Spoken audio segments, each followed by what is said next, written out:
I'm trying to do a biography of Anna Redfield Phelps, who is not a member of the Redfield family that belongs to Phil Tennant, as far as he could tell. But she's a very interesting woman, and she's the woman who really built the library, which built the school.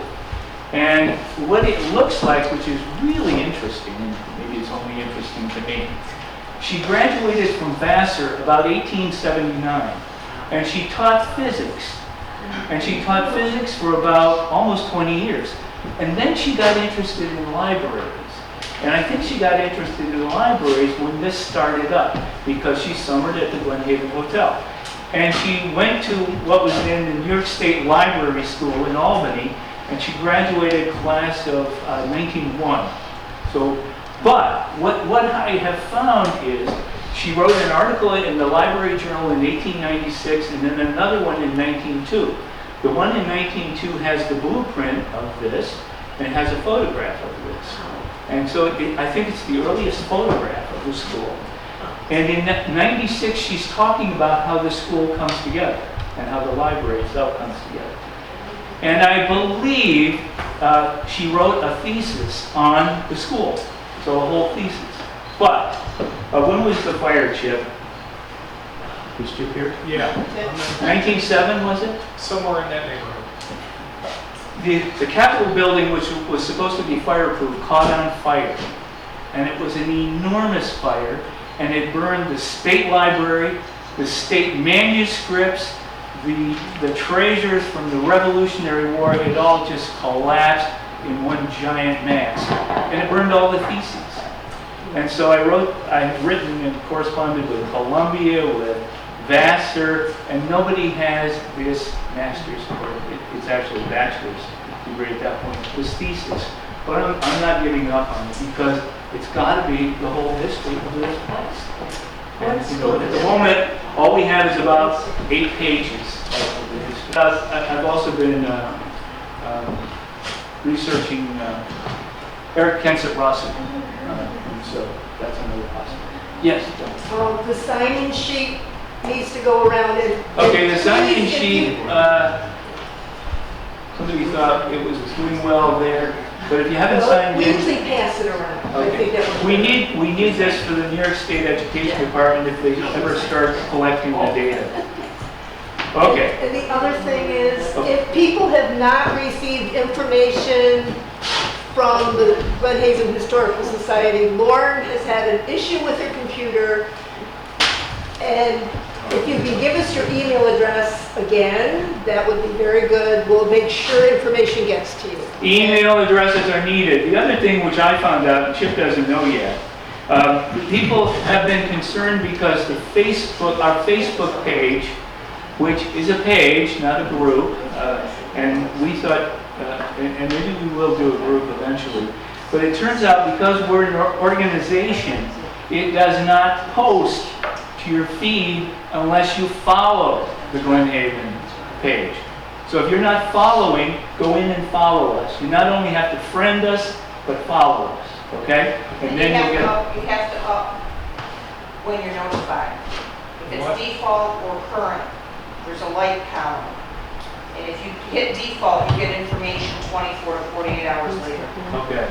This is a learning curve for us. Yeah. Don't look at me because I'm a young person in the room. I don't. Well, we're all used to individual pages. This is an organization. Yeah, it's set up the same way all the other historical societies are. It's just that we're clicking the right buttons now. We're learning as we go along. Yes, absolutely.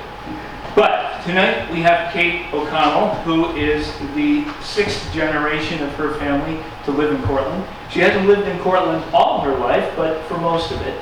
And her son is the 7th generation, and she's related to Mary Dexter and Ann Dexter and a whole bunch of Dexters. So tonight she's going to be talking to us about the Cortland Business District. And you know, I would say that Kate is, her next program will probably be the Cortland wagon business. Of 94. Of 94, okay. So she's researching that now, and that includes John Whitbar's family, of course. So anyway, and we are all connected here in some way by some relation. But it's a pleasure to have you with us, Kate.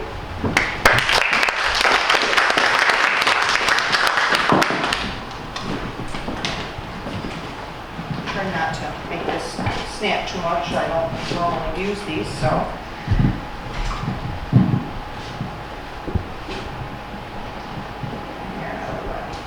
Okay.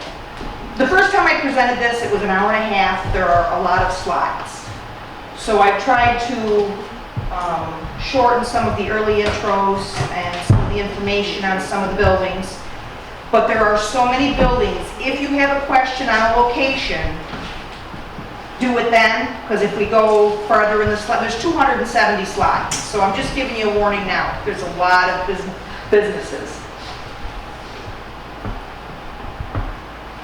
Okay, so this is basically the resources I used. If you don't have a history book and you want the best book on the history of Cortland, it's the Grips that was published in 1899.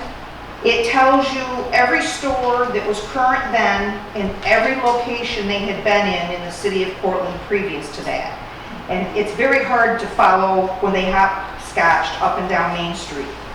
But this is one of the best resources you can have, and I know that there's a few of them for sale at the Historical Society down at the market. So, okay, next slide.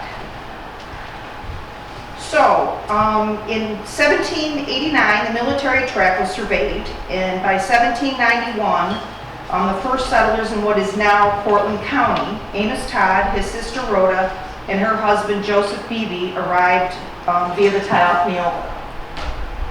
By 1808, Cortland County had been set off from Onondaga County.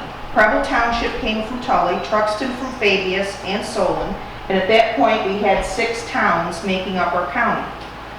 By 1810, when the movers and shakers of Cortland decided where the county seat would be, and that's a whole presentation on its own, the village of Cortland had 10 to 12 houses. Port Watson had 25, which is basically where Port Watson Street Bridge is. There was a Port Watson town. And Homer had 70. So by 1829, Cortlandville was set off from the town of Homer, and we were up to 11 towns making up our county. So you can see here in 1855 we had 14 towns, and then we shared, there's an 1863 map which we share with Shenango County, and we're up to 15 towns by then. These are snippets from the large county map of 1855, which actually happens to be on the wall over here, I noticed.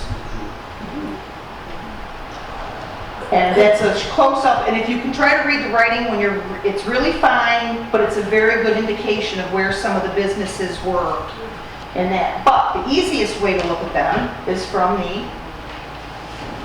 1855 city map. Between 1849 and 1851, after 40 plus years of travel through mud, dust, and icy ruts, the plank road was built between Portland and Syracuse, cutting travel time to 4 hours.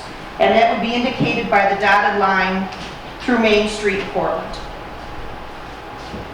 By 1854, we finally had a railroad that came through. So here's some of our earlier images of the city at different time frames. The stereo's probably between 1875 and 1880. The other two are probably pretty close in time, like the 50s and 60s. I'm going to start by talking about the 2 hotels that basically anchored Main Street. And if you look at your map, there's a green star and a yellow star on opposite ends of Main Street. So the first image is the Cortland House, which is the green star. It was originally built in 1827 to 29 by Danforth Merrick. It was purchased by Mr. Bauder in April of 68, and in between 82 and 83, he expended $19,000 to enlarge and improve it. But in 1883, it burned. And the fire started around the corner from it. It was replaced in 1884, opening in 1885. And then it was built for $55,000, and it had 56 commercial rooms in it. On this image, you can see two different shapes, and these are probably over the course of 15 years, all of these images. And from what I can decide is that the tower was removed between 1909 and 1915, and that the north end of the hotel, from here on, you can see it, they've changed from a mansard roof to a flat roof. That was put on about the same time frame as when the tower came off. So this is from the 50s, city directory, and somebody's lovely, they happened to share that on Facebook. I thought that was a wonderful image of what most of us might remember the hotel looking like. And then, of course, it was torn down in 1973. And you can see it left a large empty space because not only did they tear that down, but they tore everything down on either side of it, going up Groton Ave and going all the way to Lincoln Ave. And the blue roof building was in its place. What was the reason? It was too expensive to fix. I don't know if anybody's gone to any old hotels to stay in currently. Aunt Mary and I stayed in one in Vermont last summer, and it's the common bathroom down the hall, no air conditioning. You get the little sink in the room, and so it takes a lot of money to retrofit them to make them current to today for anybody to want to stay in them. So the next image is, this is the Eagle Tavern, which is the yellow star on your map on the opposite end of the main business. This corner was originally referred to as Hubbard's Corners about the first decade of the 1800s. It was also the site of the first schoolhouse, which was built in about 1816. By 1818, Nathan Luce built this image here on the left, and of course, as most of Main Street in Cortland changed, it burned in 1862, taking along with it two businesses that were on Port Watson Street. Mr. Brewer and Mr. Carmichael had businesses next door, and they burned to the ground as well. So in 1864, Hiram Messenger erected this current hotel on the site. And the image on the left, on the right, is from the grips that shows how fancy all the interior settings were to the hotel. He was very proud of what he had purchased and ran. And as I said, of most things that happen on Main Street in Portland, the fire of 1910 affected the business. It was reopened in January of 1911 as the York Hotel, and then it was demolished in 1936. And the current diner that sits on that corner today. So those were the two grand buildings that anchored our business district. And they probably could look at each other from corner to corner down the street with their turrets and things that went with them. So we're going to start on the east side of Main Street, which is currently the corner of Clinton Ave and Main. As you can tell from the map, this street was originally called Mill Street. As it went down to where the mobile gas station was where all the mills were located for the city of Cortland. And Groton Ave was called Cortland Street. So Sager, Is that Dexter related to you? that is my uncle, great Uncle Lucian. And that is why my grandfather came, his brother came to town. So Sager started in about 1858 on Main Street. I haven't quite figured out the exact location. And then he moved to the corner of Court Street, which is what is now 55. He sold the business and fought in the war with the 76th Regiment Volunteers as a captain. When he returned, he came and opened the business on the corner of Main and Clinton. So the previous image was 1866, is what it's been dated at. So this building was built in, there's a question on when different things were built, but I think I finally figured it out. This is 1872 when the large building was built. And you can see they're celebrating a parade in the lower center. The Sanborn maps are a wonderful image and a way to identify the city of Cortland. Red is brick, yellow is wood. The green had something to do with stone or something to go with it. And it kind of gives you, was it 1 story, 2 stories, a dwelling? You can see there's actually a dwelling on Main Street. So those are wonderful images to use, and the Historical Society has about 8 different periods of time that they could be seen in. They're insurance maps. For fire insurance. Probably. They have, the industries have night watchmen, it has sprinkler systems, depending on when it was published. And technically, they're property to Sanborn, and they're not supposed to be distributed. I just know the maps are useful for research versus where the fire lines went on the ground, where the hydrants were. The earliest map the Historical Society has is the 1902. And that's how I was able to figure out when the tower came off the hotel, because it's there in the 08 map and it's gone in the 15 map. So in 1940, Dr. Wattenberg built his new building, and Frank Place, his father was a colonel in the Civil War, and he happened to do a lot of research and was wonderful at taking photos around town and county and hiking. So we've been able to have the steel supports going in for the curved building there. And then the false front was added in 1975. And the original facade is still underneath the 1970s redo. Yep, If you it is. get right up next to the building, it looks straight up. And what I've heard is it was too many windows and it's too hot, and that's part of why they put the front on it. So this is what was the Barnard block, again, as we mentioned. Something quick I'm going to mention, you can't really see it on this screen, but when you look in some of the earlier directories, that number I believe is 48 or 58 North Main. Main Street in Cortland was renumbered in 1886 with the opening of Railroad Street, which is Central Ave. So it used to be numbered off of Court Street, so it was North Main and South Main off of Court Street, and then they went to Clinton Ave being number 1 north and south from there. So you have to sit and play with numbers and what time frame the pictures are when you're looking at addresses on the buildings. Lucian Dexter built this in 1872, and I found that out because in the newspaper there was a party celebrating it, I believe on Christmas Eve. And the first 3 floors were complete, and it talks about having to finish the 4th floor in the mansard roof. And they had about 100 people there for dinner, all the movers and shakers in town. It was remodeled to a modern 4-story facade in 1936. And again, it was remodeled in 1949 by A. Lewis. And then Bowker School Shoes was next door.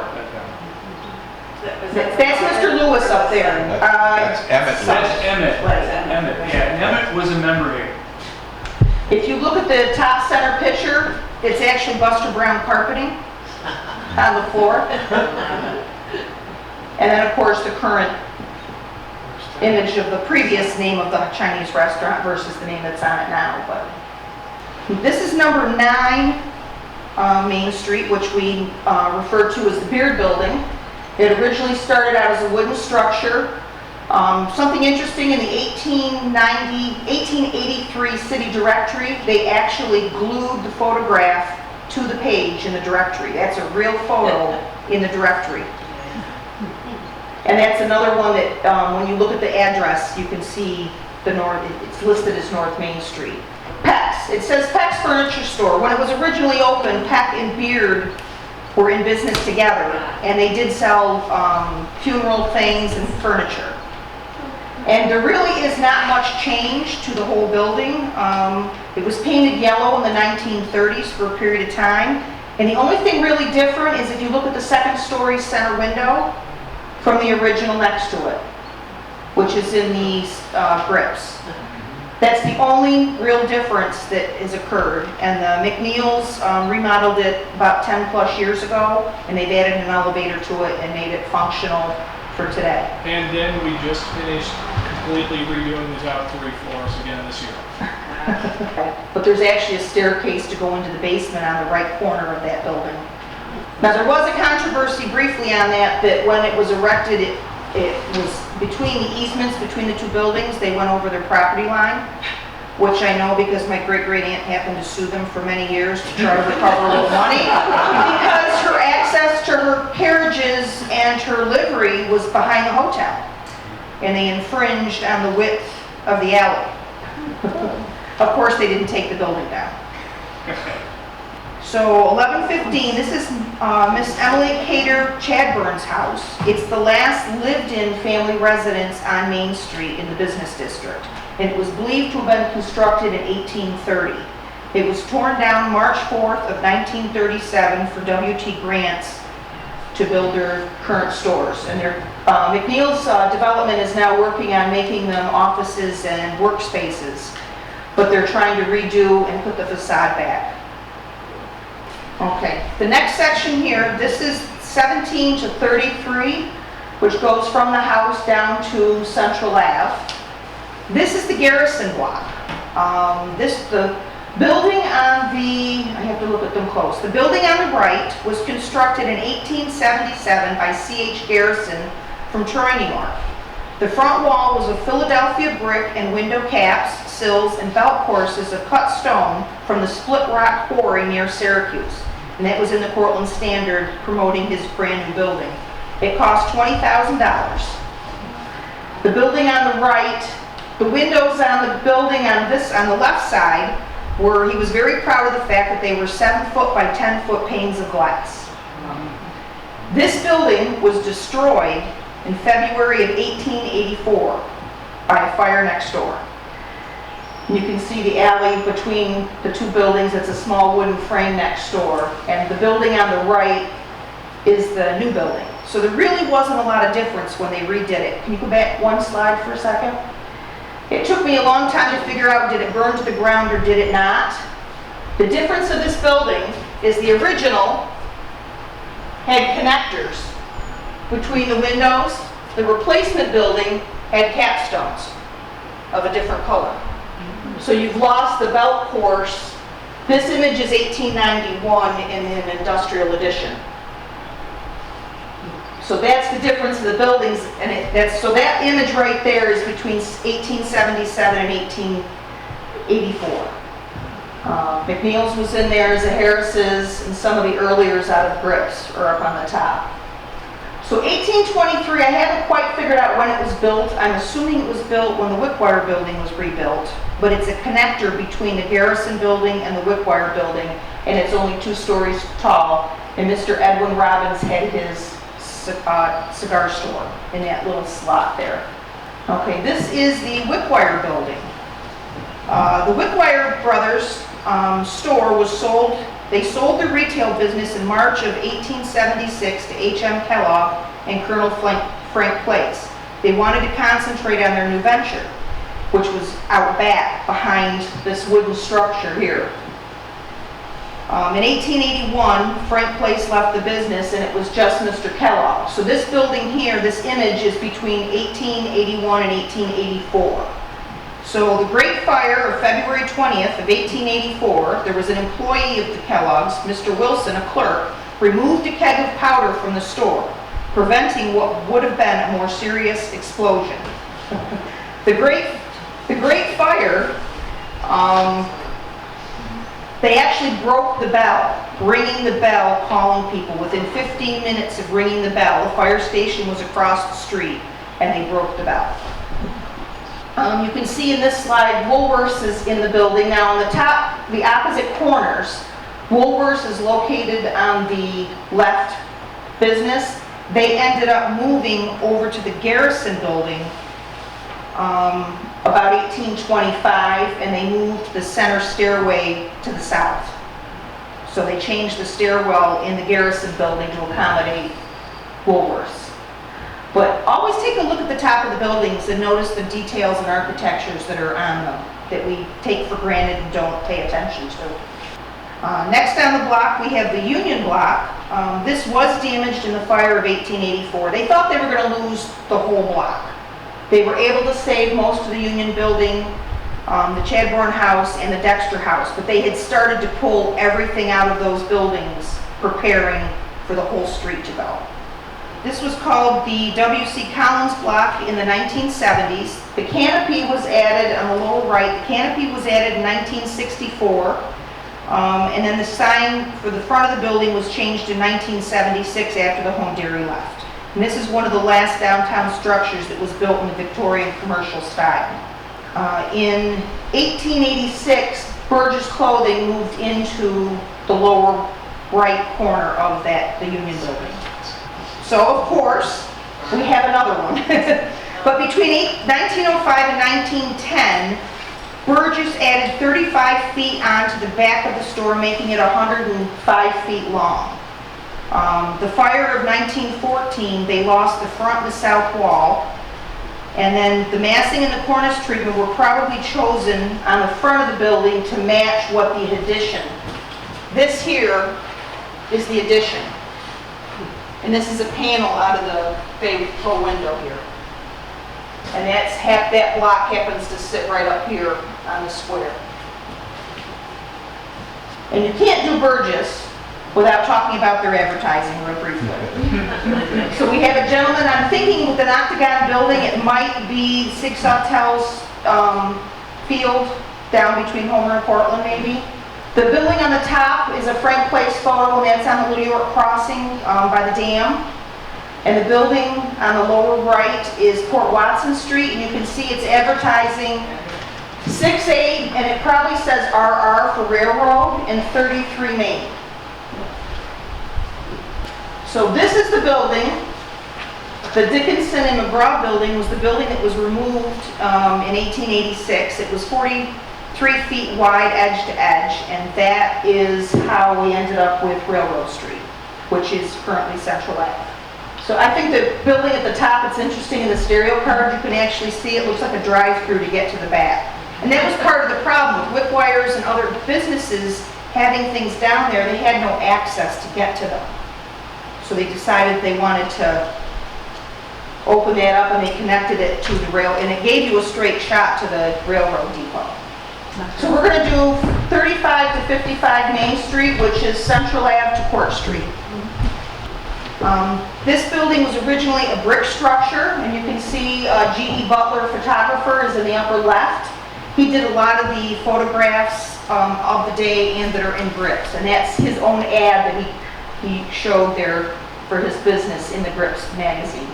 The First National Bank moved into here in 1915-16 and built the building of Indiana limestone.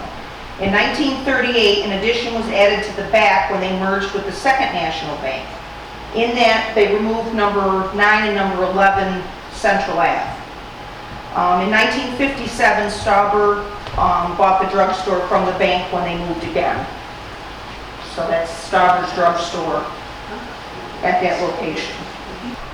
Interesting buildings. It was a hard time, for a long time this building was unidentified, but between the building on the left and some other details, I was able to finally piece the location of this. This is what would end up becoming Wilsey's. But the bunting in this image, and if you start seeing, there's other pictures that I show with bunting, that is from the 1908 centennial. And you will find most of the businesses on Main Street had it. That's Giles, and I believe it's Natoli on the lower image. That's your current Renfrews. In 1923, Wilsey's built the new building. In 1975, the front was remodeled and it became a Center City Mall. And one of the interesting things about it is it was built with movable shop walls. So depending on how big your store was, they would accommodate your space. This is number 41. This is the Edgecombe block, which later became the Carbone block. And I'm not 100% sure if it's a new building, and if just a brick front was added to it, because it's very similar in size and shape to the earlier structure that was there. But B.T. Jones was in there, Singer Sewing Machine was in there, and it's now Peter Gourmet. Okay, this is the James A. Schermerhorn block.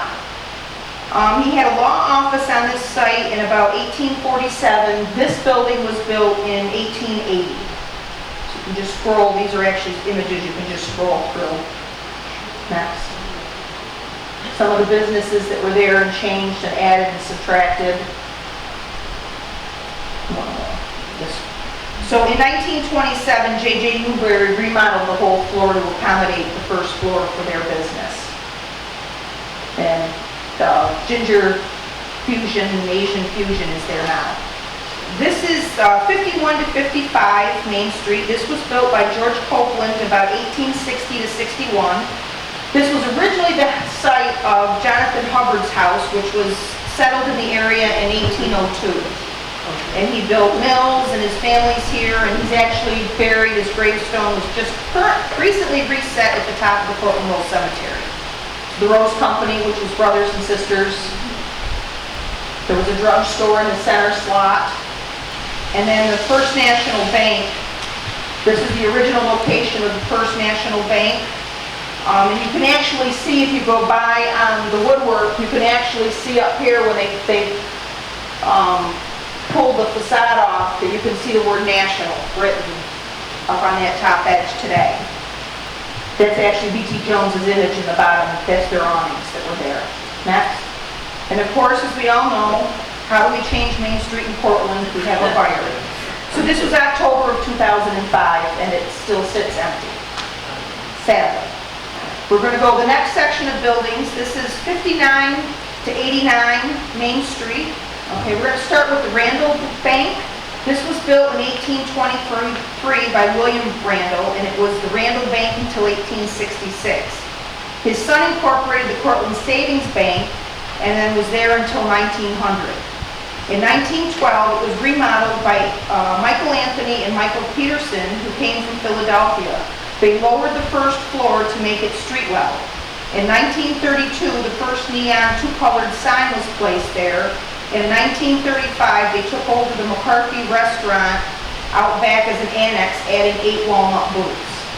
So the chocolate shop was there. Of course, a fire.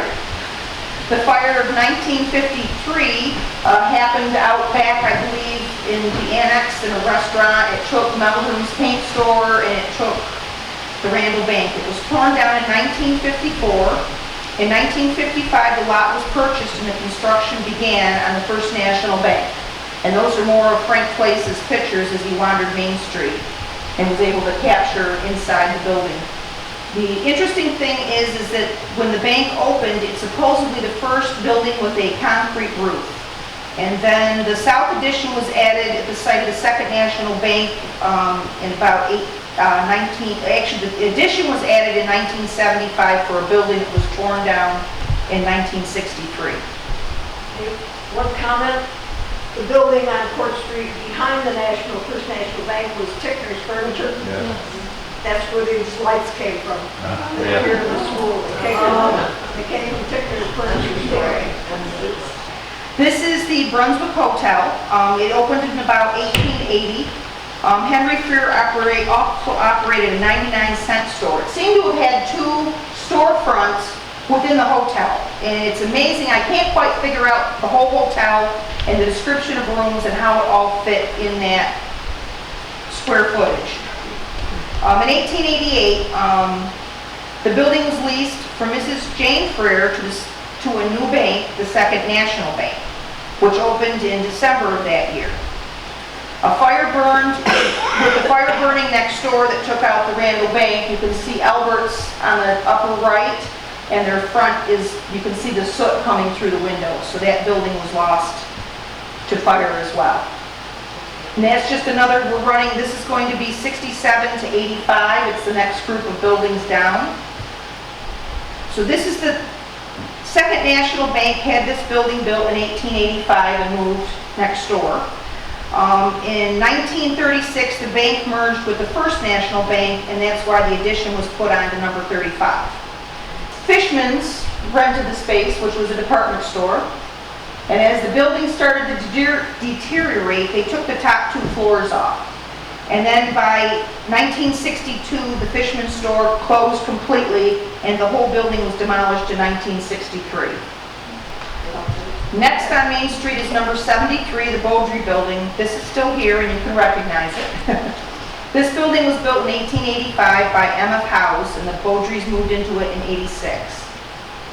And they had 2 storefronts. This is one long slip that was theirs, and this was Smith and Beaudry. In 1892, the family added bicycles to their business. And I'm believing, we're not quite sure what the image on the right is from. It was probably a fair or something displaying all their items. So it's wallpaper, bicycles, things that you would have bought in this store here. It's a combination of everything. There's magazines down here on the shelf. There's house decorations here on the counter. Number 77 and number 79, this is the B.E. Miller Building. 77 was built first in 1888, and then the other half of the building came pretty quick afterwards. It was later known as the Doolittle Building. In 1942, it was remodeled by the Triangle Store, and in 1958, a canopy was added. And you can see that where it's Lafayette, there was a canopy for a period of time on the building. And this is 79. And if you look at the two buildings, it's these two storefronts here, and they basically look like the same building, but there is a division between them. Okay, this is 83 to 85. This was originally the Judge Bartlett House, and it was built in 1832. It was later owned by James Schermerhorn, and it was torn down in 1891. Now, what I'm showing you for comparison is the three old images are the house on Main Street in Cortland. The image on the right is what people call the Wickwire House at the end of Albany Street in Homer. If you look at your 1876 atlas, the two brothers owned homes that looked very similar. So it kind of gives you a perspective of what size this building was on Main Street in Cortland. So it was torn down, and like I said, the Hopkins building was built in its place in 1892. There was a stamped metal cornice that was said 1891 at the top, and that was removed about the first half of the 20th century. And there was a tie-off yoga club that was a men's club, and they had game rooms and a billiard parlor and a sitting room, and they actually have the whole seating chart or the layout of the plans in the grips, 1899 grips. And at one time, Wilsey's was actually there for a brief period. So for a period of time, J.C. Penney's was there, National Auto. You kind of get an image of what it looks like today from the right picture. But in 1965, when the Dean Phelps was there, they actually were trying to install garage doors into the back of the building. And if you look, they took out the whole back wall, and that's why it's currently cinder block if you drive down the alley behind. So 87, this is the Tanner Block. This was built in 1902 to look similar to the Hopkins building. A fire on Christmas Day in 1960, there was a fire on Christmas Day in 1963. It started in Essen's Delicatessen, which had a bakery on the second floor. Now, there was a lawsuit that was settled because the building on the right shared a staircase. And if you look over here, even though the building is gone, they had to erect a staircase for the law firm that had an office up there that shared a common stairwell. So they were required to put the access back into that building for next door. Haskell and Foley. Right, exactly. So in 1968, the single-story Leonard's building was built. This is the opt-out block. It was built in 1908 to look similar to the other two buildings. In 1940, a fire destroyed the facade, the wooden facade, and it was replaced by brick. So that's why that building stands singular in the middle. Now we're going to go from 91 to 111 Main Street. This wooden structure, it had a stairwell that I know led to a tailor on the right-hand side in 1905 because my grandmother did alterations for the tailor that lived there. The stone building was built between 1935 and 1940, and it is a rock-faced concrete block. This is what, until this afternoon, I thought was an alley, which turns out this was probably a saloon that was attached to the Reynolds block from an image I just found today. This is my great-grandfather's cigar store. My great-aunt Mary is in the picture. The center picture was a found image that was mixed in with other things in the Historical Society. So that was a great find for us. The exciting thing about this is that's my great-grandfather. This is Mr. Crowfoot. And if you look at the glass cases here, one of them sits in the back corner of the building. And we don't know where the Indian went. That's the one thing that would like to have known where it was. So this is the Reynolds block. It was built pre-1855. Now, according to new information I found today, this is the Squires Hall building, which was part of the rallying point for the men for the Civil War. The third floor was used as a gathering room. And Ed Rouse just He's been on a search for 2 weeks, and we were questioning it last week, and he actually found the information this afternoon that pinpointed it into this building. By 1858, the name had been changed to the Squires Hall, not to be confused with the Squires Block. It was demolished in October of 1959, and for J.C. Penney's to build a new store. Sorry, the demolition newspaper articles the images didn't copy very clearly. And you can see it was remodeled in the 2000s with a stucco facade. Number 103 and 105 Main Street, I don't have a lot of information on them. We know the new buildings, 103, it was a new building sometime between 05 and 35, and it was remodeled as a tavern in 1968. And the 105, which is the right-hand building, the Sanborn shows that it was a wooden building with a brick front. So I don't know if they were complete replacements. Next is the Cater Block. In 1913, the Randles had what they called a general store in this location. It was painted yellow, so it was referred to as the Yellow Store. It was later known as the Dayton Block and the Dixon Block. In 1835-36, it was a 3-story brick structure. And by 1880, there was a new foundation and underpinnings done to the building, and it was changed from a 3-story to a 4-story building. And it operated as several grocery stores, and it's currently a clothing store. This is just a wonderful image of Main Street looking back up of a parade, shot probably from the Clock Tower building. And we're just going to briefly show images of South Main. The one neat thing I find is the building 183 Main Street. That's in the 1910 Industrial Edition. It is still there, and it's currently Penny's 1-cent saloon. And if you look closely, you can see where they enclosed the upstairs porch, they enclosed the left front to the grocery store. It's a grocery store on the first floor and the family residence on the second. The Farrell Garage. This was the first armory in Cortland. It was on South Main and part of Randle Flats. And Peck Brothers moved from the Reynolds building down to here for a period of time to sell, and I think they're different than the Peck's furniture on Central Avenue. They sold carriages and wagons and bikes and other things on the Farmers Exchange. And then of course we all know on South Main, Bookwires. So now we're going to go back up to Groton Ave to start the west side of Main Street. We'll try to go through these. So this is the west side of Main Street. This building was built in 1816, and it was the Lyman Block, and it burned in 1891. You can see there was a photographer on the second floor, and there's 3 or 4 businesses that were in there. In June of 1892, ground was broken by J. Melvin Sampson, and he constructed the Sampson Block. And the one notice on this is that J.T. Tavern, she is one of the first women to have a storefront on Main Street, ground level. Some of them did their haberdasheries and things upstairs, but she actually had a ground level spot. So this is the brick structure, which we all kind of know as the community. The brick was added in 1935, replacing the wooden clapboards, and it was painted in 1976.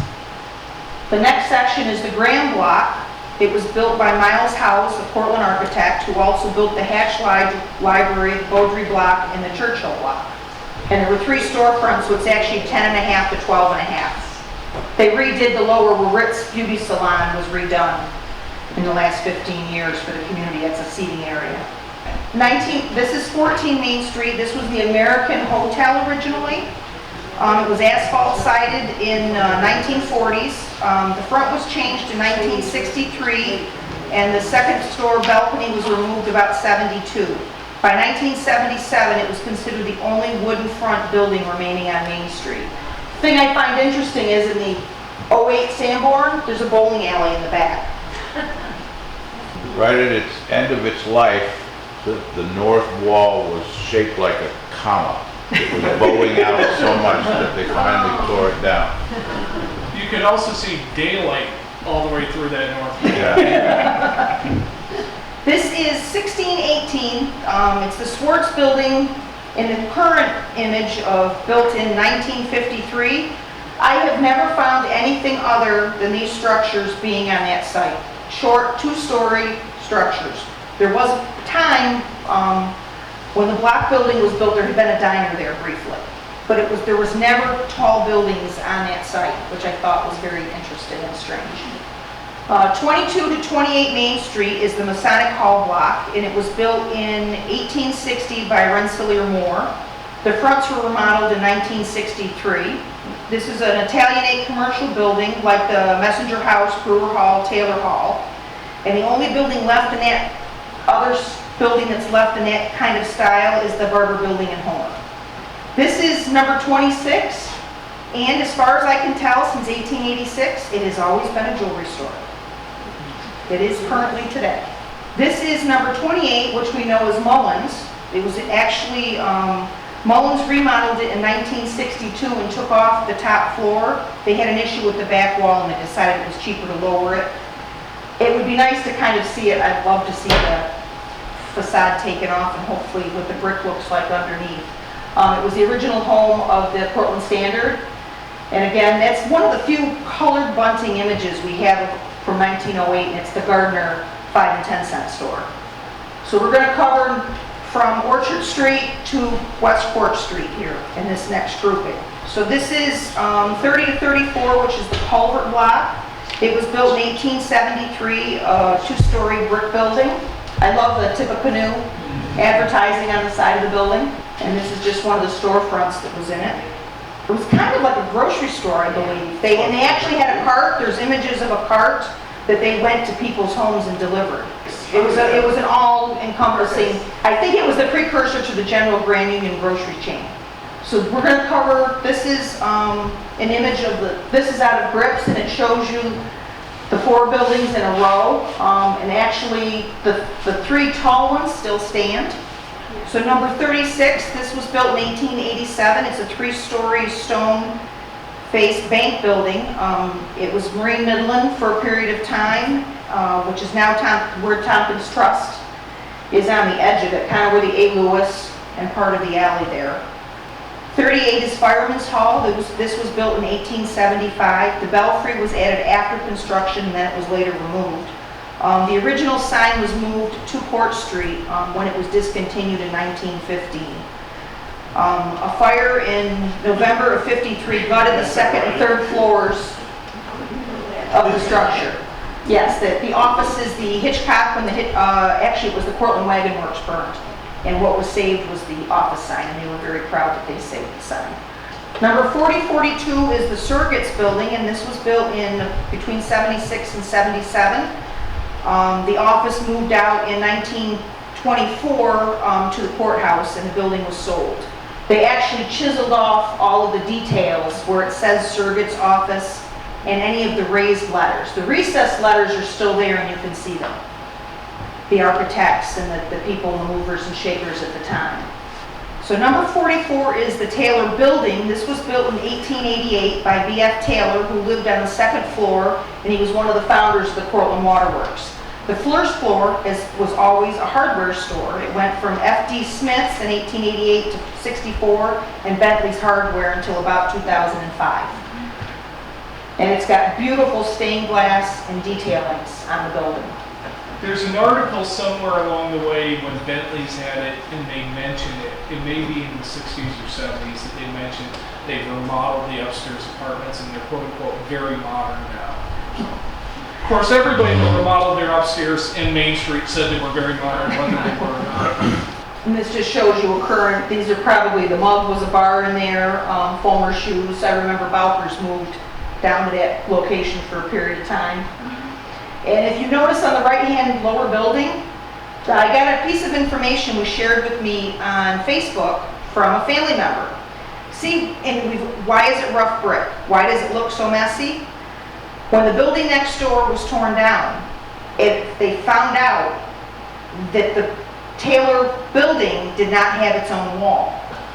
So they bought that wall for $1.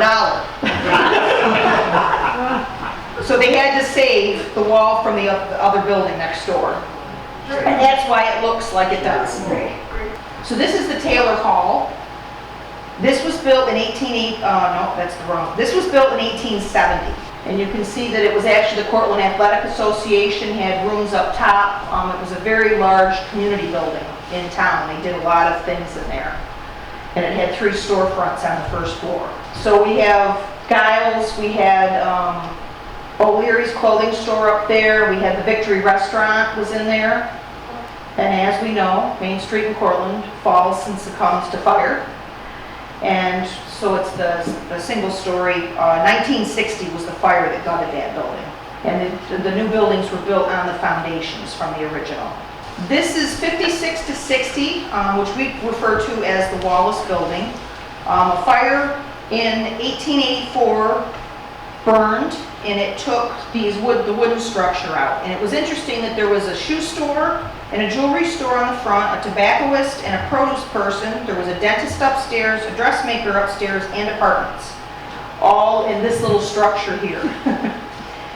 And it burned, like I said, in 1884, not long after the Wickwire fire that was down the street. So in 84-85, this grand 4-story building was built. The upper floors were served by an early water-powered elevator. In 1890s, Mr. Wallace was known for the largest jobbing house of wallpaper in the state outside of New York City. One year he had a high of 1,750,000 rolls of wallpaper. But I believe when they bought the Hitchcock Wagon Works on Elm Street and it became Wallace Wallpaper, but he had the storefront on the front, so he moved it, but he also went into the manufacturer. So in 1968, the top 2 floors and the 10 feet from the rear were removed from a fire, and the original staircase, center staircase was moved. So that's why the top 2 floors are gone. Now I'm going to cover this first as an entirety because this is the Randle property, so I'm going to do all the old first and then do the modern. And you can see their property went from Court Street to Tompkins Street, and that's all their gardens, their yards, their planting buildings, and everything else. William Randle, this was the William Randle house, and this was built about 1828 to be finer than the house we'll see in a minute. It comprised 6 acres of land, and it was lived in by family until 1935. There was no will. In February of 1936, the city residents voted down purchasing this property for $75,000. Part of the land was sold off earlier. This building was eventually torn down in 1943-44. Oh, the gates. The lower image is in front of the Alumni House. You can see the images in front as they talk about it being the Randle Gates. You can actually see it in the image above the carriage.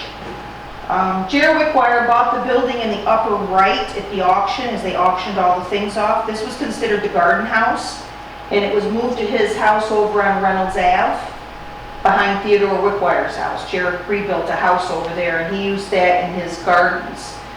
And it was eventually, I believe Mousy Jones donated it to the Genesee Country Museum, so you can actually go out and see that structure still standing. There's supposedly a well house that was purchased by Dr. Higgins, and it was moved to 70 Tompkins Street, and I don't know where the chain of order that it went to or if it still exists. This house was built in 1869 for Billy P. Randle, the son of William, and by 1899 it was sold for J.R. Skirmerhorn since he lost his house where the Hopkins building was built. He moved across the street for a period of time. And you can see them playing croquet in the front yard. The front yard is the post office. So the YWCA bought the house in November of 1919, and they renovated the interior and the cupola was removed. The porches and the 2nd-story balcony were also removed in that time. In 1928-30, they had the Georgian addition put on for the gym and the pool. By 1971, there were more changes to the interior, adding locker rooms and things. In 1981, they added a parking lot and a playground to the back of the yard. And in 2000, they added their large addition to modernize the building. And the only thing they wished they could have done and didn't was build it out of brick. It just would have added I think it was $2 million to the cost of the addition that they put on. So that was the one consensus they had to make. This is the Rothwell Randle house. This was built about 1820 by William Randle. It was thought it might have been built by Simon Rouse, who was considered to be a master builder at the time. And in 1828, he sold it to Rothwell when he moved down the property. In 1865, Rothwell conveyed this property to his son Henry S., who lived there until 1875. In 1881, Moses Rowley purchased it and passed it on to his son Clayton, who we get the name for Clayton Ave. And he lived there until about 1890. The Cortland Athletic Club leased the property until 1899, when the Rowleys moved back in. And then in 1909, the Masons purchased the building. In 1917, the parapet and the cupola, which housed the ballroom, were removed, and the gable roof was put on.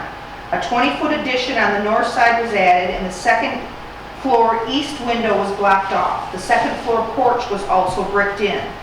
In 1948, the interior was remodeled, and it is now the office of the mental health building. So if you stand behind the Cortland Standard, this is the front of the building. And this is what you see. And you can see where the flat roof used to be. And they added the point to it. They blocked in the second balcony. And on the side, you can see there's actually a different colored brick up here where they boxed in the open second floor balcony. But the details are still there. The door there is the side open porch. So we're going to go back to the corner of Court Street in Maine. And this is the Montgomery Wards, was built in 1938. Now, the Randle house was still behind it because nobody could decide what to do with it yet. But the corner was sold off and this building was built. It was turned into the Marketplace Malls in the 1980s, and you can still find the Monkey Ward door handles on Central Ave.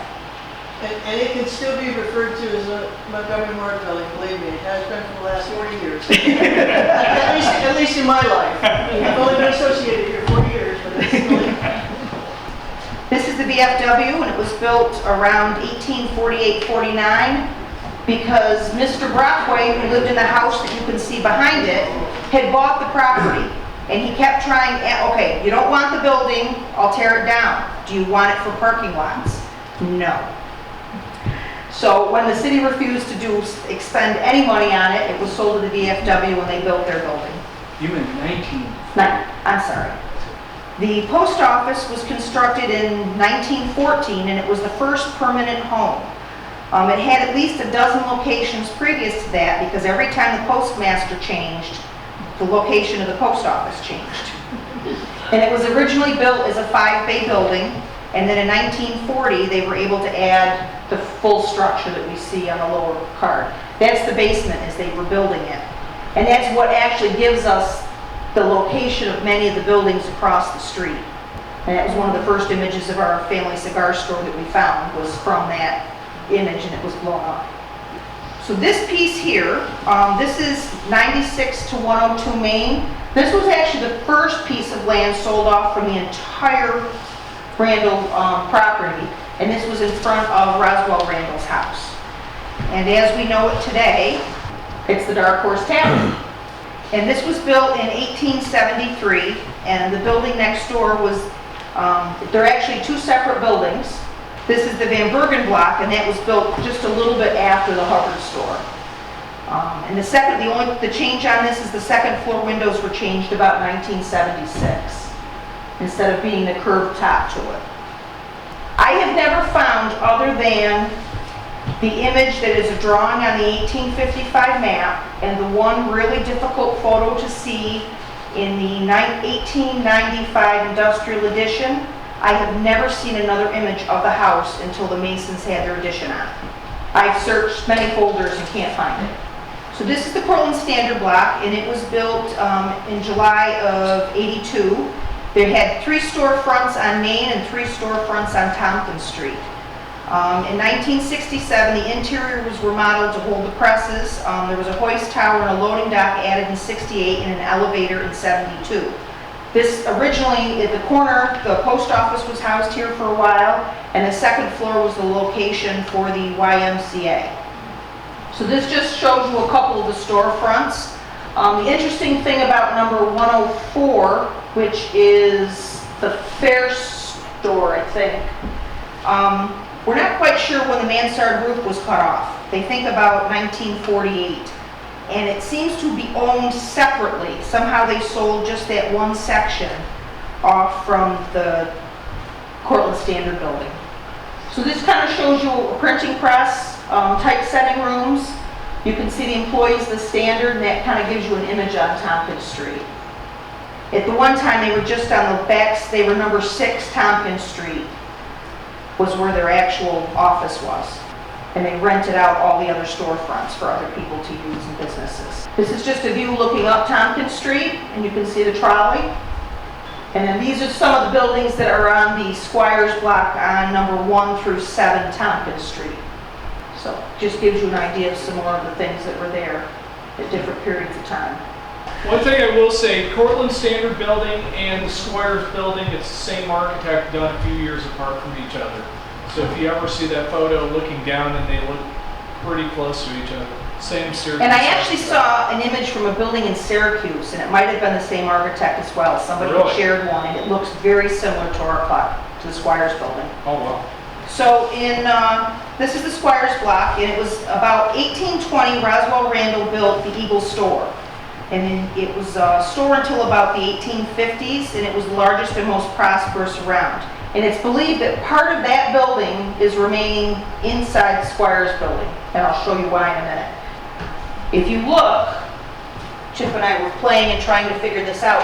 Based on the Squires Building that we knew, the large building, the only rectangle falls right here. So if any of the original building was used within it, and that's always been the story, it had to have been that rectangle. It's Is a guess. Squires Yes. Building is one of the few buildings on Main Street that when they redid it, there's very detailed description about how they redid it. Like they took the back addition and moved it 3 blocks over. They put it this number of stories up, this number of stories out, X. So in 1883, there were new front, so the Squires Building was built, and it had new fronts on Main Street and Tompkins Street. And for a period of time, it was also referred to as the Parker Block. He put his nameplate over the top of the Squires Block. This just shows you some of the businesses. The Hollisters, the interesting thing about Hollisters, they had a storefront that went on Tompkins and Main Street. They connected both, so they used both addresses and both entrances. And that's how it was looked in the 70s. And the fire that took it down. But they were able to save the clock. The clock is at the Living History Museum. We also have the Parker Building sign. Did the Squires Block get saved too? I don't know whatever happened to the Squires Block. The Parker Building sign, as we said, if you ever wonder how large the Squires Building sign was, well, I can show you because he covered it up with a wooden sign. That came down when the building got sold around the time of the Depression. This, I think, wasn't the name sign here? Yeah, it was over that, and it actually just put basically 2 bolts. And after it got taken down, the Parker Building sign sat in a garage for about 70 years. It's huge. This is the Sperry House. Elmer Ambrose Sperry lived in this building for about 19 years. He's known for the gyroscope. It was also Stukey's Bakery. The one interesting thing is looking at this building here before they added the siding and did other things to it. It's believed to have been built by Rothwell Randle, but they don't have a 100% fact on that, and that's part of the reason why it was taken down and became a parking lot. And then this is the Conger Building, the Bangor Building, I'm sorry, and it was built about 1911 on what we refer to as South Main. There actually is no South Main. It's North Main and Main Street. If you look in the directories, there is no South Main. And then just a few other remembrances. The Shamrock, which is now apartment buildings. Melody Land, and we have some nice early pictures of the inside of the Melody Land. So we're just going to show, I've got a few images of early interiors. They're not all identified. It kind of gives you an idea of what was inside the buildings. You can just kind of scroll through these. Ladies' corsets and hoop skirts and things hanging from the ceilings. That might be the chocolate shop based on having side windows.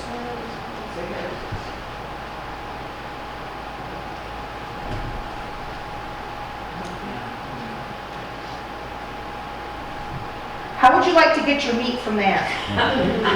That's actually, was eventually identified as 23 Railroad Street. But you can see all the greenery. It must have kept, the pines and things must have kept bugs out. Or helped make it smell fresher, I'm not quite sure. 23 Railroad, what's that, about where one of the bars is? Yeah.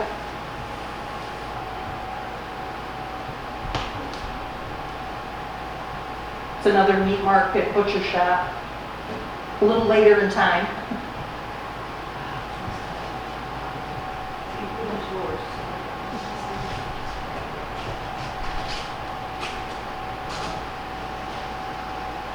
Now, I don't know how much more time or you want me to go. The next group is very quick, and we'll just go through them real quickly. Sure. These are North Main Street. That's a fireman's arch for the parades that they used to do looking north. The Cortland Savings Bank was built in 1917, and the addition was added in 1953. There was a bakery where the addition went up to the bank. This building is actually still there. Vicki Delaney's frame shop and the flower shop are in this building. And this was built about 1888, and it's the Churchill block. So these are just more going up the street, random shots. There's another Frank Place picture. Lovely elm tree still growing on Main Street in front of the Churchill building. State Theater. Besides the Blue Roof building, this is considered the second most atrocious thing that happened in the city of Cortland, that people allowed the theater to be torn down. I believe that was like 72 or 3. The seats ended up in Cortland Repertory Theater. I just want to touch on this briefly. This is one of the longest running businesses within the city of Cortland. It started about the mid 1850s. And it was always on North Main Street. It moved down 1 or 2 buildings. So I think the original structure was about where the hardware store is, the grocery store now. But if you go to cemeteries at all, sometimes you see Benjamin on stones, and that's where they're from. This is the west side of Main. And the first buildings here are within the hotel structure, storefronts. No, there used to be, that used to be a sign or a yield sign or something, and it sat there for a long time, and trucks driving over it. They finally removed those. There you go. That, I think the gentleman there though, that's our sister country or sister town someplace, and I think he was from the Middle East or Pakistan. So that's who's actually standing there. I think it's the current mayor and the gentleman from Pakistan that was visiting. That island was here until at least 1978 or Yeah. so, and the trucks keep cleaning off the sign. So you can see them working on the addition on the hotel. I don't know, that doesn't quite look like the 70s. That looks like the 60s. So I'm not sure what they're doing on the addition of the hotel in that picture. Next. Because you had a hotel, you had a stable. So this was the stable that was next to the hotel, and it ended up being the bowling alley. We had the Hotel Burns, the Red Dragon's original home was in that, and it was also Wyatt's, I think.